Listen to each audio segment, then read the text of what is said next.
Auzubillahiminash-shaytanir-rajim. Bismillahir-rahmanir-rahim. Assalamu alaikum students. I'm your teacher Slim Yusuf and it is our lecture number 20, the last lecture for romantic and Victorian poetry. आज हमारा lecture number 20 है, ये आखिरी lecture है हमारा और इस लेक्चर में मैं आपके सिलेबस के मुताबिक एक आखिरी शायर एल्फ्रेड लॉर्ड टेनिसन को डिस्कस करूंगा, जैसे आप स्क्रीन पर देख सकते हैं। पेज आपके सामने है। This lecture has got 3 parts. 3 हिस्सों में मैंने डिवाइड किया है इस लेक्चर को। फर्स्ट पार्ट में मैं टेनिसन की लाइफ हिस्ट्री और इसके वर्क से मुतलिक आपको बताऊंगा कि वो कौन था, उसने किस तरह की शायरी की। दूसरे हिस्से में इसकी जो नज़म हमने पढ़नी है उसका खुलासा आपको समझाऊंगा और तीसरे हिस्से में हम उस नज़म की टेक्स्ट पढ़ेंगे। वो नज़म भी बहुत लॉन्ग है, सारी नहीं पढ़ा सकता, कोई 50 के करीब लाइंस पढ़ाने की कोशिश करूंगा ताकि उसका एक ओवरव्यू आपको मिल जाए। उसके बाद बाकी की नज़म आपको खुद पढ़ना होगी। और मेरा ये जो लेक्चर है इसको काइंडली आप लोगों ने सेव कर लेना है, क्योंकि ये आपके लिए एक तरह से नोट्स का काम देगा, ये पूरी तरह से नोट्स का काम देगा आपके लिए। तो शुरू करते हैं। एल्फ्रेड लॉर्ड टेनिसन 1809, 1809 में इसकी पैदाइश होती है और ये विक्टोरियन पोइट है, जिसके आपके सिलेबस का नाम है रोमांटिक एंड विक्टोरियन पोइट्री। तो पहले हमने रोमांटिक पोइट्स को पढ़ा था, अब विक्टोरियन पोइट की बारी है। More than any other Victorian era writer, Tennyson is the most representative poet of his age. His poetry is a record of intellectual and spiritual life of the time. कहा गया कि अपने ज़माने के किसी भी दूसरे शायर की निस्बत ये शख्स ज़्यादा रिप्रेजेंटेटिव है अपने दौर का। In his own days he was said to be with Queen Victoria and Prime Minister William Gladstone. यानी ये इसका एजाज़ था कि अपनी ज़िंदगी में ये शख्स बड़ा पॉपुलर था, अपने ज़माने की मलिका क्वीन विक्टोरिया और प्राइम मिनिस्टर विलियम गोल्डस्टोन के साथ ये उठता बैठता था, उनके साथ इसके अच्छे ताल्लुकात थे, सलाम दुआ थी। ये एजाज़ इंग्लैंड की तारीख में किसी और शायर को हासिल नहीं हुआ। अगरचे बड़े बड़े आला शायर गुजरे हैं, लेकिन किसी शायर को इतना एजाज़ नहीं हासिल था कि उसकी शायरी की बिना पर मलिका और वज़ीर आज़म उस पर तवज्जो दे। One of the 3 most famous living persons, और ये 3 अफराद उस ज़माने में 3 मशहूर तरीन जिंदा शख्सियात थी। यानी एक क्वीन विक्टोरिया, दूसरा प्राइम मिनिस्टर विलियम ग्लैडस्टोन और तीसरा एल्फ्रेड लॉर्ड टेनिसन। ये 3 अफराद उस ज़माने में मशहूर तरीन शख्सियात थे इंग्लैंड में। It was a reputation which no other poet writing in English has ever had. इसका हम जिक्र पहले कर चुके कि किसी और को ये एजाज़ नहीं मिला। अब सेकंड पैराग्राफ में छोड़ रहा हूँ, इसको आप खुद से पढ़ लीजिएगा, उसकी जगह पैदाइश से मुतलिक है और बाकी के जो हालात ज़िंदगी थे उसके उनसे मुतलिक है। नेक्स्ट आते हैं जी थर्ड पैराग्राफ पे। Tennyson being a student of science and philosophy was deeply interested in new discoveries and speculations. During early Victorian age, Darwin's theory of evolution, which believed in the struggle for existence, shook the foundation of religious faith. There was a conflict between religion and science. These two voices are perpetually heard in the poetry of Tennyson. In his poem Memoriam, we read of the great conflict between faith and doubt.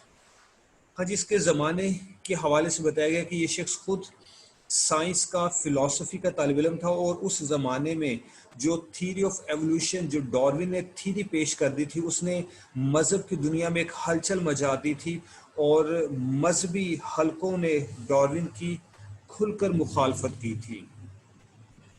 इसकी शायरी में उस दौर के हालात का जिक्र मिलता है। एक तरफ साइंस और टेक्नोलॉजी की तरक्की का दौर है, नई नई थीरीज एंड फ़लसफ़े दरियाफ्त किए जा रहे हैं, दूसरी तरफ मज़हब है।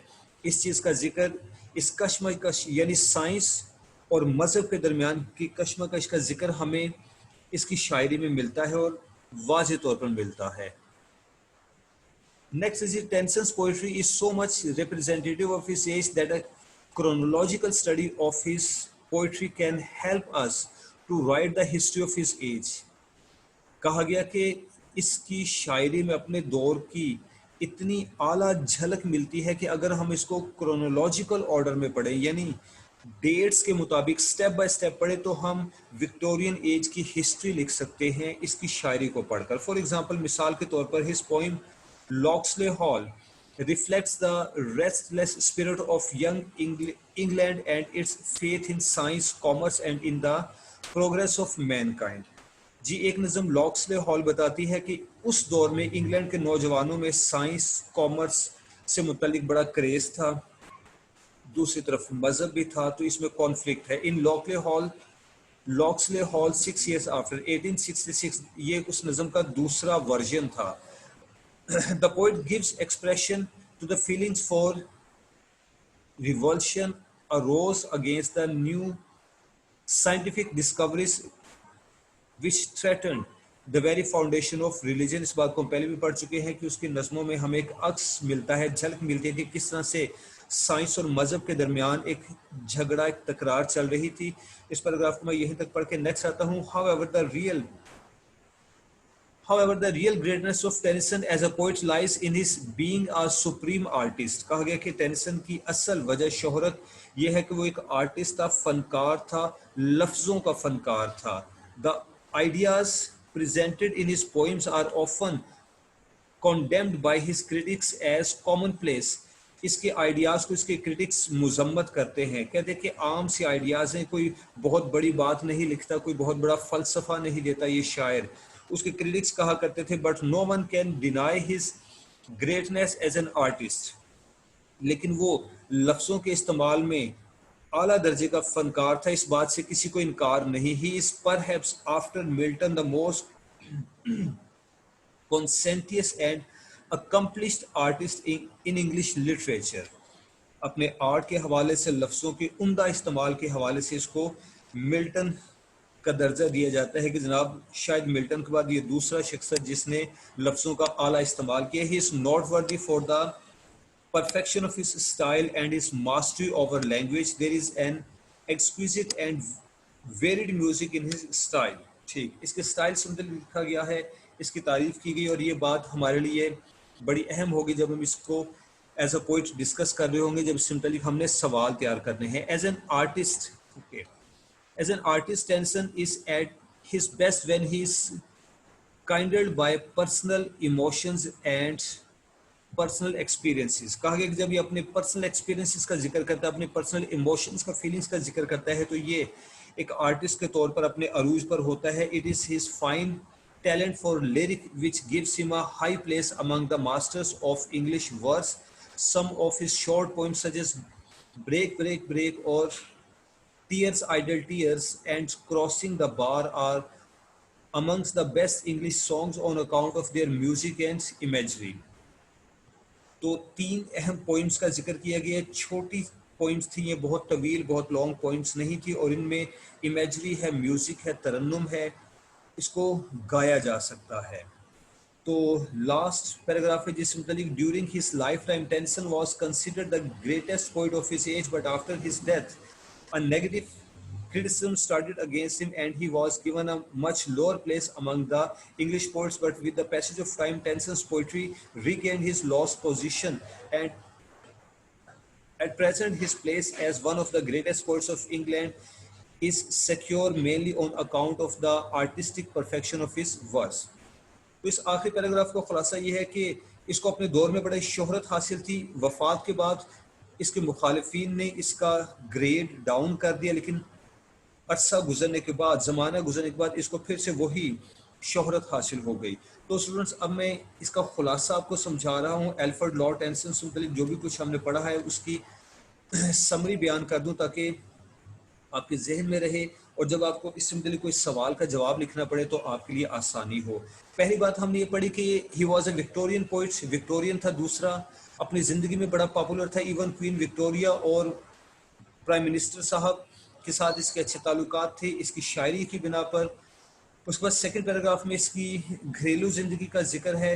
वो कुछ अच्छी जिंदगी ना थी, बड़ी चपकलिश हुआ करती थी इसके घर में और बड़ा लड़ाई झगड़े वाला माहौल हुआ करता था। एनीवे उसके बाद ये शख्स साइंस और फिलॉसफी का तालिब इल्म था। साइंस और फिलॉसफी खुद इसने पढ़ रखी थी और उस दौर में साइंस और मजहब के दरमियान जो कशमकश जो झगड़ा चल रहा था उसका जिक्र, उसकी झलक इसकी पोइट्री में हमें बड़ी वाज़ेह मिलती है। उसके बाद इसकी एक नज़म लॉक्सले हॉल का जिक्र किया गया है जो कि उस ज़माने की एक झलक, एक अक्स पेश करती है। अगली बात ये कहेगी कि अगर हम टेंसन की पोइट्री को क्रोनोलॉजिकल ऑर्डर में पढ़ें, यानी डेट्स की तरतीब से पढ़ें, स्टेप बाय स्टेप पढ़ें, तो हम उस दौर की पूरी तारीख लिख सकते हैं। फिर इसके स्टाइल का जिक्र किया गया कि अगरचा ये बहुत बड़े बड़े और फलसफियाना टॉपिक्स तो नहीं डिस्कस करता था अपनी नज़मों में, लेकिन इसका स्टाइल बहुत आला था। ये अपने अंदाज में एक आर्टिस्ट था, लफ्ज़ों को सजा संवार देता था, लिहाजा ये इसकी पॉपुलैरिटी की एक बड़ी वजह थी। और आखिर में ये लिखा गया कि इसको ज़िंदगी में शोहरत हासिल थी। इसकी वफ़ात के बाद इसके क्रिटिक्स ने, नकादों ने इसका ग्रेड डाउन कर दिया, इस पर तनकीद की, लेकिन फिर अरसा गुजरने के बाद इसको वापस अपना मकाम हासिल हो गया। इसके बाद आपकी आसानी के लिए मैं शुरू से आखिर तक ये मुसव्विदा आपके सामने पेश कर रहा हूँ, ताकि आप अगर इसको एज नोट्स पढ़ना चाहें तो आपके लिए आसानी हो। ये जनाब इसका एल्फ्रेड लॉर्ड टेनिसन का फर्स्ट पेज है। इसके बाद इससे आगे चलते हैं।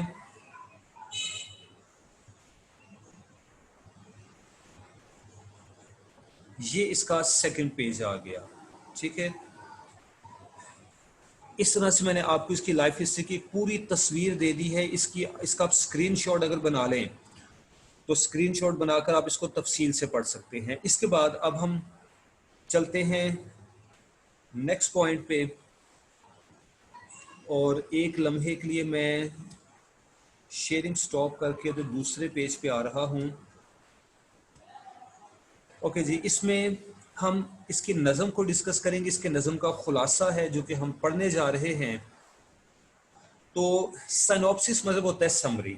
इसकी जो नज़म आज हमने पढ़नी उसका नाम है जी इलेसिस, ULYSES। इसको उलेसिस यू प्रोनाउंस नहीं करना क्योंकि ये ग्रीक लैंग्वेज का वर्ड है, ये इंग्लिश वर्ड नहीं है। और इसकी प्रोनाउंसिएशन जो मैंने साउंड डिक्शनरी से ली है उसमें यू नहीं, यू की साउंड नहीं है। इसको इलेसिस कहा गया है। अब इलेसिस क्या था? ये एक शख्स का नाम है। आइए इसको हम पढ़ते हैं। ऊपर पहली 4-5 लाइंस में इसकी साइनॉप्सिस, इसकी मुख्तसर समरी है। इलेसिस was written in 1833 by Alfred Lord Tennyson. The poem takes the form of a dramatic monologue spoken by Ulysses। अच्छा जी, 1833 में नज़म लिखी गई, एल्फ्रेड लॉर्ड टेनिसन ने लिखी, और इसका अंदाज़े बयान ड्रामेटिक मोनोलॉग वाला है। ड्रामेटिक मोनोलॉग जिसे हमने तफसील से स्टडी किया था जब हम रॉबर्ट ब्राउनिंग को पढ़ रहे थे। तो आपके लिए ज़रूरी है कि बुक में से या इंटरनेट से पूरी डेफिनेशन हासिल करें। What is dramatic monologue?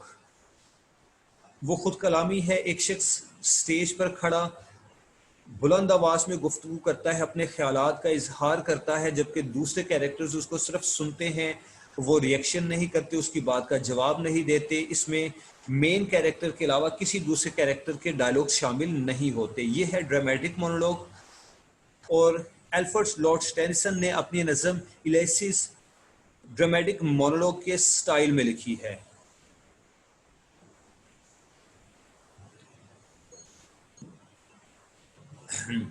अगली बात है जी, spoken by Ulysses, a character who also appeared in Homer's Greek epic The Odysseus। ओडेसिस एक और नज़म का नाम है जो कि एक एपिक पोइम थी और यूनान के एक शायर होमर ने लिखी थी।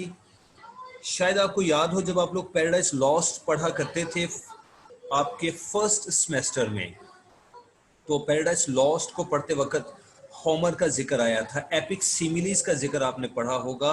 कुछ पुरानी बातें आपको याद दिला रहा हूँ। तो कहा कि ये जो कैरेक्टर है इलेसिस, इसका जिक्र होमर की नज़म ओडेशियस में भी है, and Dante's Italian epic the Inferno, और दांते जो कि एक इटालियन पोइट था उसकी एपिक पोइम इन्फिर्नो में भी इसका जिक्र है। Ulysses is the Latinised name of Odysseus. Odysseus एक कैरेक्टर था जिसको 3 मुख्तलिफ शायरों ने अपनी एपिक पोइम में इस्तेमाल किया है। यानी कि ऑडिशियस एक एक्स्ट्रा ऑर्डिनरी शख्स था, गैर मामूली सलाहियतें रखने वाला सुपर ह्यूमन क्रिएचर था, गैर इंसानी सलाहियतें रखने वाला, इंसानों से बढ़कर सलाहियतें रखने वाला एक कैरेक्टर था जिसको 3 बड़े शायरों ने अपनी अपनी नज़मों में इस्तेमाल किया है। और लैटिन लैंग्वेज में ओडेशियस को इलेसिस कहा गया है। ये एक किरदार है जिससे मुतल्लिक ये नज़म लिखी गई है। नेक्स्ट आते हैं जी, in Tennyson's Ulysses an aged Ulysses is frustrated with domestic life.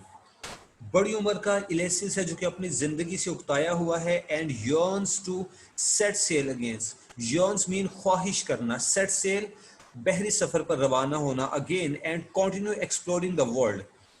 ये शख्स एक मुल्क का बादशाह है, अब बूढ़ा हो चुका है, जवानी में इसको समंदरी सफर का और एक्सप्लोरेशन का बड़ा शौक था। इसने दुनिया के बहुत से खित्ते इलाके देखे, लोगों से मिला, जंगों में हिस्सा लिया और दुनिया से मुतल्लिक इसने नॉलेज हासिल किया कि दुनिया के मुख्तलिफ हिस्सों में किस तरह का क्लाइमेट है, माहौल है, लोग कैसे, उनके तौर तरीके, रस्म व रिवाज कैसे हैं, अपने दुश्मनों से भी जंगें लड़ी। इस तरह से इसके पास दुनिया से मुतल्लिक नॉलेज है, इल्म है, एक्सपीरियंस है। अब ये बूढ़ा हो चुका है लेकिन दुनिया को एक्सप्लोर करने से मुतल्लिक इसकी ख्वाहिश अभी ख़त्म नहीं हुई, लिहाजा ये अभी भी ख्वाहिश रखता है कि वो समंदर के सफ़र पर निकले और फिर से दुनिया को एक्सप्लोर करे। There is nobility and heroism, there is nobility and heroism in Ulysses' boundless curiosity and undaunted spirit। लिहाजा बड़े नोबल अंदाज में इसके इस जज्बे को पेश किया गया इस नज़म में।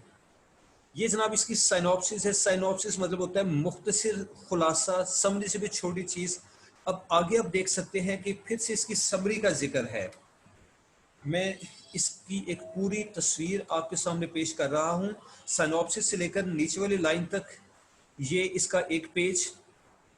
जब आपके पास ये लेक्चर पहुँचे, जब आप इसको डाउनलोड कर चुके हो तो इसकी एक स्क्रीनशॉट बना लें।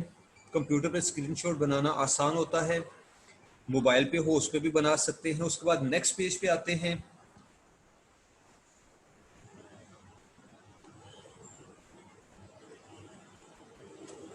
जी, ये इसका सेकंड पेज चल रहा है आप लोगों के पास। इस पैराग्राफ पे ये ख़त्म हो रहा है। ट्रेवल रेदर ईच इनकाउंटर से लेकर यहाँ पर द रोल ऑफ एक्सप्लोरर तक 2 पेजेस हो गए जी इसके। थर्ड पेज आपको दिखा रहा हूँ ताकि बवक्त ज़रूरत आप इसको प्रॉपरली इस्तेमाल कर सकें। जनाब ये इसका थर्ड पेज है। इससे आप अंदाज़ा कर सकते हैं कि ये नज़म बहुत तवील नज़म है जिसकी समरी इतनी बड़ी है, वो असल नज़म कितनी बड़ी होगी। ठीक है जी। They remain determined to work तक।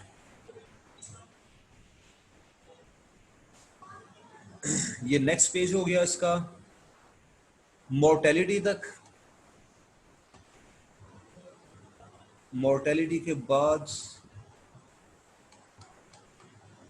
ये इससे भी अगला पेज है, आई थिंक फोर्थ पेज है आपके लिए। फोर्थ पेज, ये आपकी आसानी के लिए मैं स्क्रीन को चंद सेकंड के लिए रोक देता हूं ताकि आप इसका एक स्क्रीनशॉट ले सकें। अगर आपको इसको डाउनलोड करना हो तो डाउनलोड कर लें।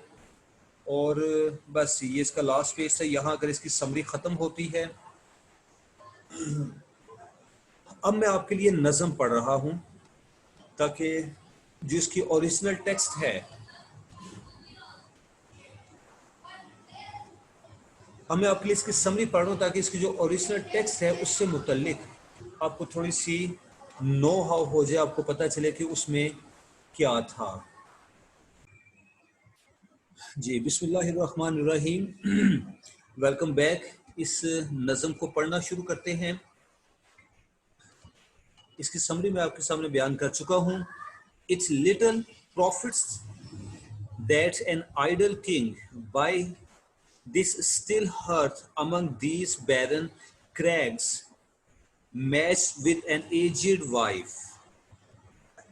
I meet and dole unequal loss onto a savage race that roars and sleeps and feed and know not me. Okay, यहाँ तक मैं एक्सप्लेन करता हूँ। ये इलेसिस बड़े ही दुख भरे लहजे में कहता है कि it's little profits that an idle king, कोई फायदा नहीं है इस बात का, मुझे इससे कोई फायदा नहीं हो रहा कि मैं एक बेकार बादशाह हूं, मेरे पास करने को कुछ नहीं है। By this still hearth, hearth आतिशदान को कहते हैं कि मैं इस आतिशदान के करीब, आग के करीब बेहरकत बैठा हूं, अमंग दीज बैरन क्रैग्स, क्रैग्स चट्टाने पत्थर, यानी इसका महल किसी पहाड़ी पर बुलंद जगह पर है, पथरीले इलाके में है। Match with an aged wife, मेरी बीवी बूढ़ी हो चुकी है, यानी बूढ़ी बीवी के साथ एक पथरीले इलाके में अकेले रहना, कुछ ना करना मेरे लिए फायदेमंद नहीं है। I mete and dole unequal laws unto a savage race. उसके बाद कहता है कि मेरा सामना होता है जंगली किस्म के लोगों से, सैवेज वहशी जंगली, यहाँ पर इसका मतलब है गैर मुहज़्ज़िब, अनरूली। अपनी रियाया का जिक्र कर रहा है, अपने मुल्क के लोगों का जिक्र करता है, कहता है कि मेरे मुल्क के लोग बड़े जंगली वहशी किस्म के, बदतमीज किस्म के लोग हैं, अनरूली हैं या फिर अनसिविलाइज्ड हैं। जी हाँ, लफ्ज़ अनसिविलाइज्ड सबसे बेहतर होगा। और मुझे उन पर सख्त कवानीन नाफिज करने पड़ते हैं। दैट हॉर्ड, और उसको सैवेज रेस कहा गया कि मेरी ये कौम सैवेज है, अनसिविलाइज्ड है। क्यों है? दैट होर्ड, ये जखीरा करते हैं, स्लीप सोते हैं, फीड खाते हैं, बस खाना सोना जखीरा करना, ये काम है इनके पास। एंड नो नोट में, ये मुझे नहीं जानते, मतलब मैं किस स्टेटस का शख्स हूँ, मेरी सोच कैसी है, ये इसको नहीं जानते। इनकी अपनी सोच है कि जनाब हम ज़्यादा से ज़्यादा दौलत का ज़ख़ीरा कर लें, हम सो लें, हम अपनी पसंद के खाने खा लें और लड़ाई झगड़े कर लें और बस। I can not rest from travel, मैं सफ़र करने से रह नहीं सकता, यानी बादशाह अपने मुतालिक कहते हैं कि मुझे ट्रैवलिंग का बड़ा शौक है और मैं इसको छोड़ नहीं सकता। I will drink life to the lees, यहाँ पर लीस मतलब है टू द मैक्सिमम, आखिरी हद तक। और लिखता है कि मैं चाहता हूं कि मैं अपनी ज़िंदगी को ज़्यादा से ज़्यादा इंजॉय करूं, यानी जितनी उम्र मेरे पास बाकी है मैं उसको मैक्सिमम इंजॉय कर लूं, जैसे कि कोई शराबी अपनी शराब के जाम के आखिरी कतरे को भी इंजॉय करना चाहता है। All times I have enjoyed, मैंने अपनी ज़िंदगी में हर तरह के वक़्त देखे हैं। All times, greatly have suffered greatly both with those that loved me and alone, लिखता है कि मैंने अपनी ज़िंदगी में बहुत सी मुश्किलात भी देखी हैं, सफ़र यानी बड़ी सफरिंग्स का सामना किया है, अकेले में भी और उन लोगों के साथ भी जो कि मेरे साथ साथ हुआ करते थे, जो मुझसे मोहब्बत रखते हैं, यानी इसके बॉडीगार्ड्स, इसके साथ सफ़र करने वाले, इसके साथ चलकर दुनिया को एक्सप्लोर करने वाले। एंड अलोन ऑन शोर, कभी मैं तन्हा होता था समंदर के साहिल पर, कभी अपने गुलामों के साथ, अपने बॉडीगार्ड्स के साथ हुआ करता था। And when through scudding drifts the rainy Hyades vex the dim sea, और कभी समंदर पर जबकि तूफान और बारिश हुआ करती थी और समंदर में बड़ी बड़ी लहरें होती थी। वेक्स लफ्ज़ इसका मतलब होता है अजियत देना, तंग करना, यानी जब समंदर में तूफान बरपा होता था, बड़ी बड़ी लहरें उठती थी, बारिशें आती थी, तेज़ हवाएं चलती थी, तो उन खतरों को भी मैंने देखा है, कभी अकेले में, कभी अपने दोस्तों के साथ। साहिल पर भी मैंने, खुश्की पर भी मैंने खतरों को देखा है, कभी अकेले कभी दोस्तों के साथ। I am become a name, अब मेरा एक नाम है, दुनिया में मेरी पहचान है। For always roaming with a hungry heart, क्योंकि मैं दिल में ख्वाहिश लेकर आवारागर्दी करता रहा हूँ, दुनिया में घूमता फिरता रहा हूँ। Much have I seen and known, मैंने बहुत कुछ देखा है, मेरे पास बहुत नॉलेज है। Cities of man and manners, climates, councils, governments, कहते हैं कि मैंने दुनिया के बहुत से शहर फिरे हैं, लोगों को देखा है, उनके मैनर्स, तौर तरीके देखे, क्लाइमेट्स, दुनिया के मुख्तलिफ इलाकों के मौसम भी मैंने देखे, काउंसिल्स एंड गवर्नमेंट्स, मुख्तलिफ इलाकों के, मुख्तलिफ मुल्कों की हुकूमत करने के अंदाज मैंने देखे। My self not least but honoured of them all, और मुझे हर जगह से इज्जत भी तो हासिल हुई, और मुझे हर जगह से इज्जत हासिल हुई। And drunk delight of battle with my pairs. Pair मतलब होगा मेरे साथ वाले फॉलोअर्स, और मैंने अपने दोस्तों के साथ मिलकर जंगों में भी हिस्सा लिया। For on the ringing plains of windy Troy, तेज हवाओं के दौरान, तूफानी हवाओं के दौरान ट्रॉय के मैदानों पर मैंने जंगें भी लड़ी हैं। I am a part of all that I have met, और जो कुछ मैंने देखा है अपनी जिंदगी में, अब वो सब कुछ मेरी जिंदगी का हिस्सा बन चुके हैं। Yet all experience is an arch where through gleams that untravelled world. कहता है कि इन तमाम तर तजुर्बात की बिना पर मेरी ज़ात के अंदर एक रोशनी, एक ग्लीम है। World whose margin fades for ever and for ever when I move. और मेरे अंदर का वो एक्सपीरियंस, वो लाइट ख़त्म हो जाएगी जब मैं यहाँ से मूव कर जाऊँगा, हरकत कर जाऊँगा, मर जाऊँगा। मतलब मुख्तसर लफ्ज़ों में उसने कहना चाहा कि उसके पास तजुर्बा है, दुनिया देखी है उसने, नॉलेज है उसके पास, और ये नॉलेज एक तरह की रोशनी है, शुआ है। ग्लीम मतलब होता है रोशनी की शुआ, लेकिन ये रोशनी ख़त्म हो जाएगी कब? जब ये बादशाह मर जाएगा। Okay.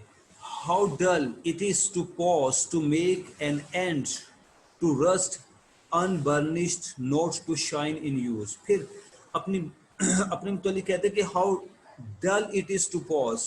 Pause यहाँ पर मतलब होगा stay for nothing, रुके रहना, कुछ ना करना। तो कहते हैं कि बेकार रहना, हाथ पे हाथ रख के बैठे रहना कितना बुरा लगता है। टू मेक एन एंड, अपनी जिंदगी का अंजाम कर देना, अपनी जिंदगी को खत्म कर देना फारिग बैठ बैठ कर। टू रश अनबर्निश्ड, बर्निश मतलब होता है चमक, अनबर्निश्ड मतलब होगा जंग लग जाना। Not to shine in use.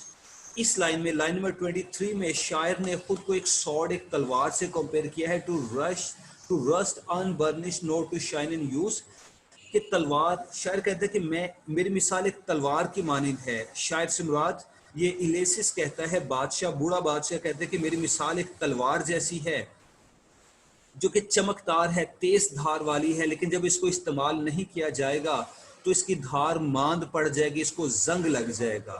तो मतलब ये है कि ये बादशाह चाहता है कि वो एक बार फिर से सफर पर रवाना हो, दुनिया को दरियाफ्त करे, दुनिया का सफर करे। ये उसका क्रेज है, ये उसकी हॉबी है। As though to breathe were life, life piled on life. कहते हैं कि as though to breathe were life, क्या सांस लेना ही जिंदगी है? यानी वो शख्स जिसकी सांस चल रही है, वो शख्स जो खाता पीता है, क्या वो जिंदा है? बस यही जिंदगी है? नहीं, उसके नजदीक ये जिंदगी नहीं है। वो लिखता है कि life piled on life were all too little. Life piled on life यानी जिंदगी के ऊपर जिंदगियों का अगर ढेर लगा दिया जाए, यानी अगर उसको इस जिंदगी जैसी और बहुत सी जिंदगियां दी जाए, वर ऑल टू लिटल, तो भी बहुत थोड़ा टाइम है उसके लिए। And of one to me, मेरे जैसे एक शख्स के लिए ये बहुत थोड़ा है, क्योंकि उसके पास जितना भी वक्त है, उसके पास जितनी भी जिंदगी है, इस जिंदगी में, इस वक्त में वो दुनिया को एक्सप्लोर करना चाहता है, वो दूर दूर तक जाना चाहता है, ये उसकी ख्वाहिश है।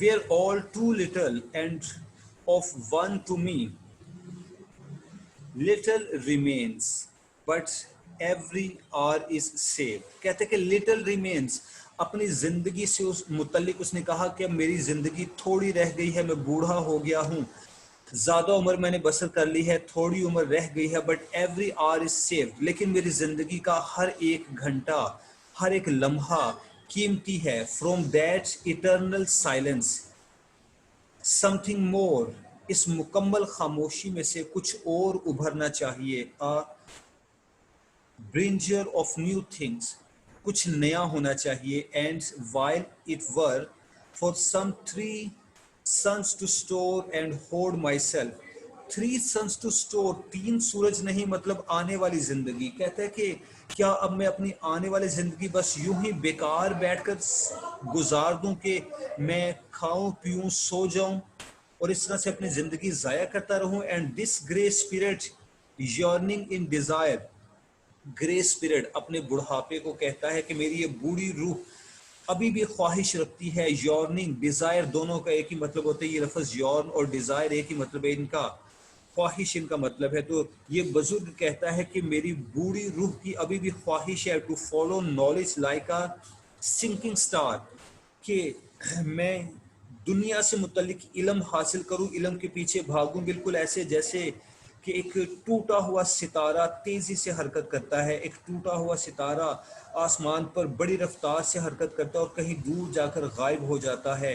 कहता है उसी टूटे हुए सितारे की तरह से मैं तेजी से हरकत करना चाहता हूँ, जहां जहां से मुझे दुनिया से मुतल्लिक इल्म हासिल हो, नॉलेज मिले, मैं उसको हासिल करना चाहता हूँ beyond the utmost bound of human thought, यानी जहां तक, जहां इंसान की सोच खत्म हो जाती है, मैं उस सोच से भी आगे का इल्म हासिल करना चाहता हूं। This is my son. Okay, अब लाइन नंबर 33 से ऑनवर्ड्स ये शख्स अपने बेटे की तरफ इशारा करके अपने बेटे से मुतलिक अपने ख्यालात का इजहार करता है। उसका ख्याल है कि उसका बेटा बड़ा होनहार है और उसकी सीट संभालने की सलाहियत रखता है।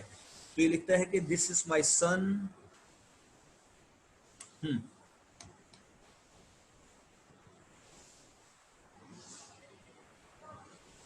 Telemachus, to whom I leave the scripture and the eisel.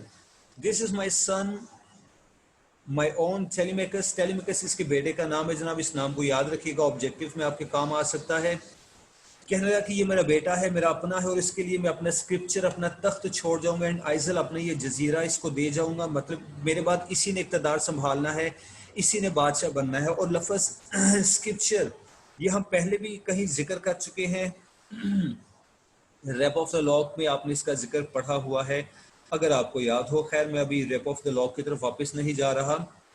Scripture एक बड़ा सा असा, एक लंबा सा डंडा होता है जो कि क्रिश्चियन पादरियों के हाथ में होता है, मुसलमान इमाम साहब के हाथ में होता है। जब वो जुमे का खुतबा देते हैं, ईद का खुतबा देते हैं, तो उनके हाथ में एक स्क्रिप्चर होता है और उसकी लंबाई पाँव से शोल्डर तक होती है। सेम ऐसा स्क्रिप्चर ईसाई पादरियों के हाथ में होता है जब वो चर्च में सर्विस करते हैं। तो यहाँ पर स्क्रिप्चर बादशाह के हाथ में भी है और ये उसकी अथॉरिटी की अलामत है। तो उसने कहा कि जब मैं मर जाऊंगा तो अपना स्क्रिप्चर, अपनी ये बादशाहत, सल्तनत, इक़्तिदार अपने बेटे को दे जाऊंगा। वेल लव्ड ऑफ मी, क्योंकि मैं इससे बड़ी मोहब्बत रखता हूँ। डिसर्निंग टू फुलफिल, और वो अक्लमंद है, उसको इल्म है। Discern, he knows to fulfil this labour, कि उसको अपना फर्ज कैसे अदा करना है। लेबर पर, लेबर का यहाँ मतलब मेहनत मजदूरी नहीं है, लेबर यहाँ मतलब है ड्यूटी। कि वो इतना अक्लमंद है कि उसको पता है कि उसको अपने हिस्से का फर्ज कैसे अदा करना है। By slow prudence to make mild और rugged people, by slow prudence, prudence अकल जहानत, यानी अकल जहानत के साथ काम लेकर रफ्ता रफ्ता, आहिस्ता आहिस्ता, to make wild a rugged people, इन जाहिल गंवार लोगों को उसने माइल्ड करना है, टेम मानूस करना है, सुधा लेना है, अपने इख्तियार में लाना है, वो जानता है। माइल्ड मतलब होता है मध्यम करना। And through soft degrees, through soft degrees मतलब स्टेप बाय स्टेप, रफ्ता रफ्ता। Subdue them to the useful and the good, subdue का भी मतलब होता है जेर कर लेना। कहता है कि आहिस्ता आहिस्ता वो उनको जेर कर लेगा अच्छे कामों के लिए, उनको इल्म सिखाएगा। To the useful and the good, useful अच्छे कामों के लिए, गुड अच्छाई के लिए उनको जेर कर लेगा, उनको अपने काबू में ले आएगा। मोस्ट ब्लेमलेस इज ही, उसमें कोई खामी नहीं है, उस पर कोई इल्जाम नहीं है, यानी उसका किरदार साफ है। He centred in the sphere of common duties, centred in the sphere of common duties मतलब उसको अपनी आम ड्यूटीज का इल्म है, उसको पता है कि उसका स्फीयर, उसका महवर, उसका मदार क्या है, उसका एक्सिस क्या है, उसको जिस एक्सिस के गिर्द घूमना है, उसको जो ड्यूटीज परफॉर्म करनी है, वो अपनी ड्यूटीज से आगाह है। डिसेंट नॉट टू फेल, और वो इतना डिसेंट है, इतना मुहज़्ज़िब है कि अपने फ़राइज़ की अंजाम दही में नाकाम नहीं होगा। इन ऑफिस ऑफ टेंडरनेस, और शफकत, नरम दिली, मेहरबानी में वो नाकाम नहीं होता। बड़ा शफीक है, मेहरबान है, नरम दिल है। And pay meet adoration to my household gods, pay adoration, और वो इज्जत करता है किनको, माई हाउस होल्ड गॉड, उन देवताओं को जिनको मेरा सारा खानदान पूजता है, यानी जिन देवताओं पर मैं ईमान रखता हूँ, जिन देवताओं को मेरे बाप दादा ने पूजा था, वो भी उन्हीं देवताओं को पूजता है और उनको इज्जत देता है। व्हेन आई एम गॉन, जब मैं चला जाऊंगा तो वो ऐसा करेगा, ये सब कुछ करेगा। He works his work I mine, तो उसे उसका काम करने दो, मुझे मेरा काम करने दो। अब बादशाह का क्या काम है, उसके बेटे का क्या काम है, वो समझा देते हैं। बादशाह की ख्वाहिश है कि वो अपना इक़्तिदार, अपना मुल्क छोड़कर दुनिया को एक्सप्लोर करने के लिए समंदर के सफ़र पर निकल जाए, दुनिया के दूर दराज इलाकों की सैर करे, वहाँ के माहौल, वहाँ के कल्चर से मुतल्लिक इल्म हासिल करे, वहाँ के लोगों को, बादशाहतों को, उनके कवानीन को समझे, ये उसका काम है। और उसके बेटे का क्या काम है, उसके बेटे का काम है कि उसकी गैर मौजूदगी में उसके मुल्क पर हुक्मरानी करे, निज़ाम को चलता हुआ रखे।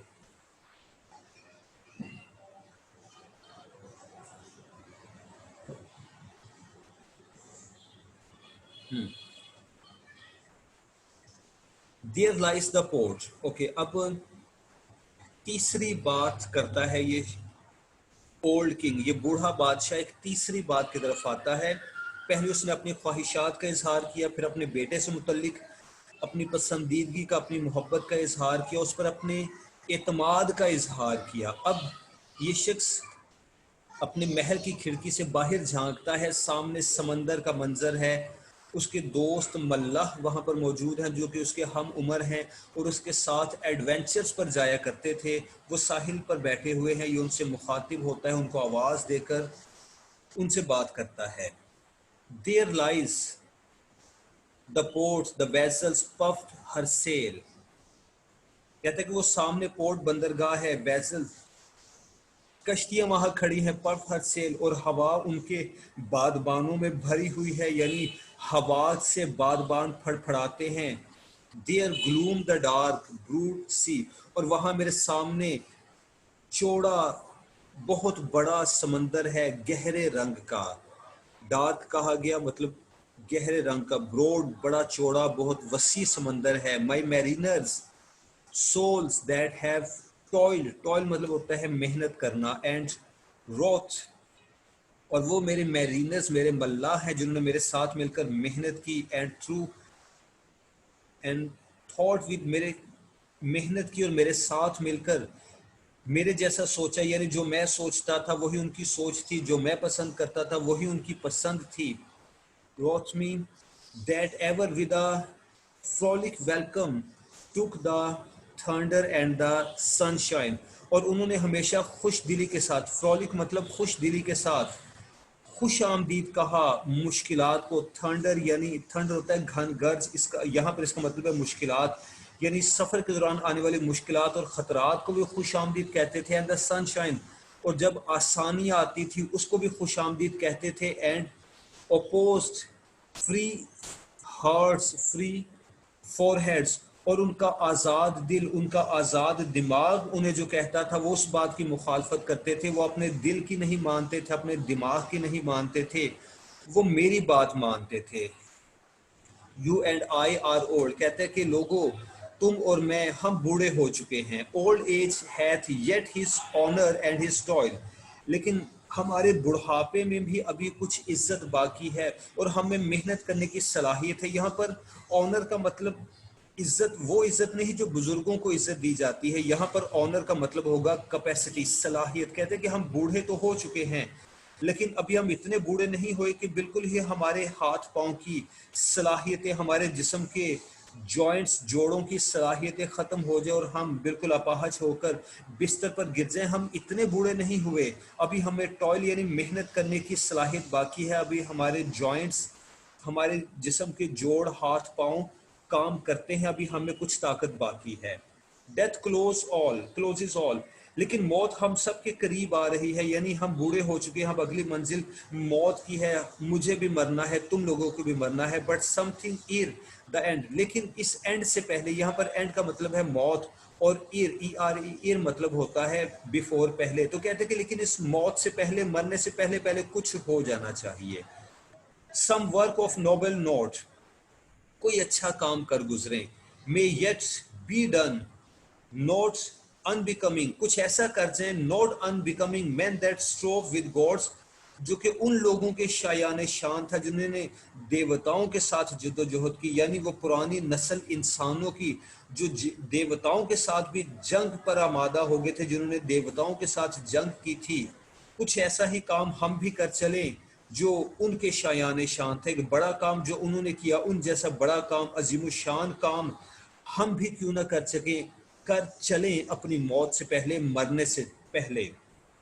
The lights begin to twinkle from the rocks, कहते हैं कि देखो अब चट्टानों में मुझे रोशनियां चमकती हुई नजर आ रही हैं।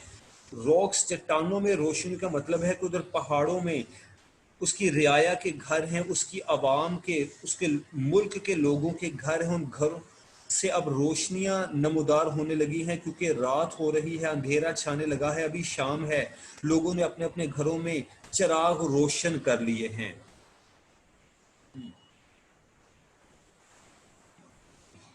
The light begin to twinkle from the rocks, the long day wanes, कहते हैं कि अब रोशनियां मुझे घरों में से टिमटिमाती हुई नजर आ रही हैं, ये तवील दिन अब जमाइयां ले रहा है।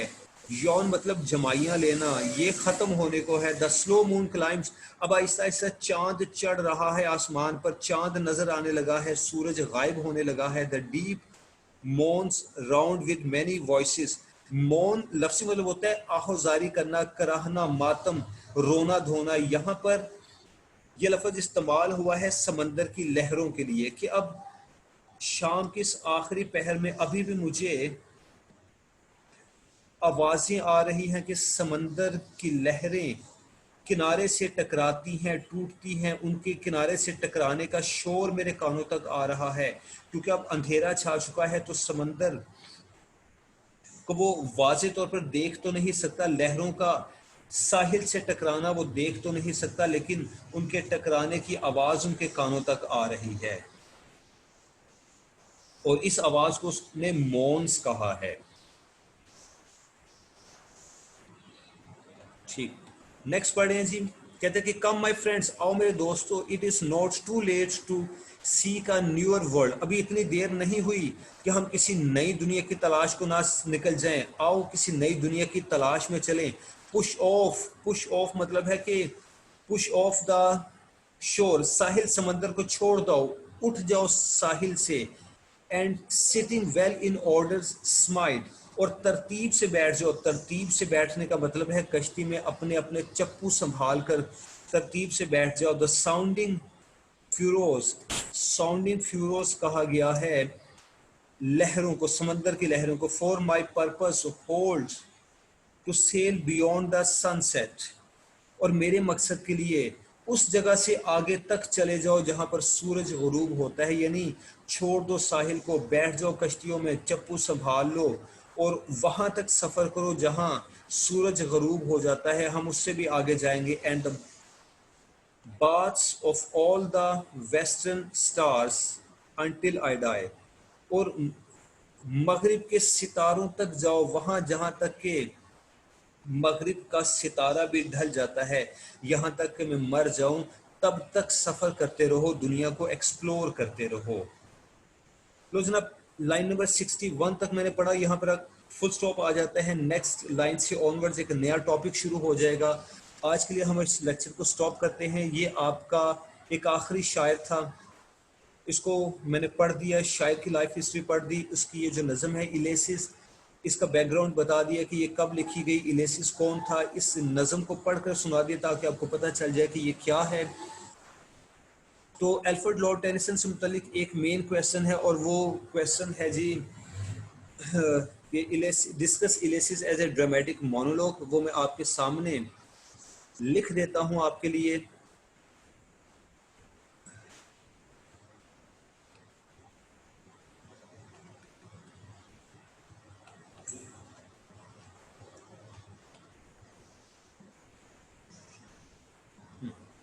तो जनाब ये एक पेज है साइनॉप्सिस वाला, समरी वाला,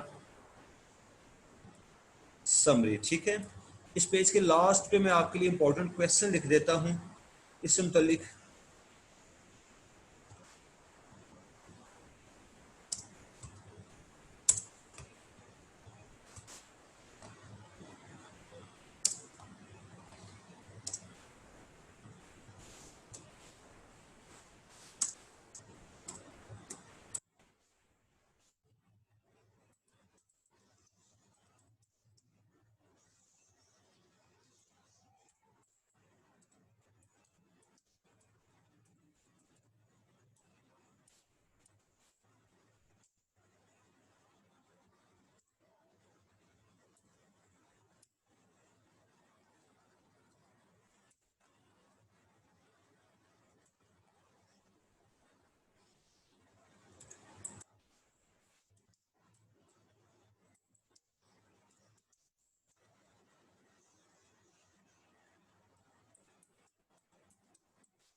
ओके स्टूडेंट्स, ये 2 इम्पोर्टेंट क्वेश्चन है आप लोगों के लिए।